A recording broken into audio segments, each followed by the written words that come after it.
Huwag mong husgahan ng isang tao bisa uri ng kanyang trabaho. Katulong man yan, karpintero, basurero, o kahit ano pa ang trabaho, basta marangal. Dahil hindi naman batayan ang trabaho para respetuhin mo ang isang tao.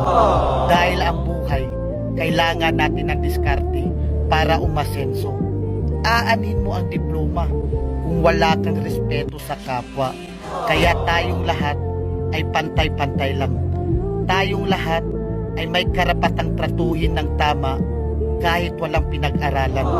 Tandaan natin, kahit ano pang kurso ang natapos mo, kahit ano pang diploma ang hawak mo, kahit mayaman o mahirap ka lang, lahat tayo kapag namatay, iisa lang ang titulong diplomang nakaukit sa lapida natin. Rest and peace.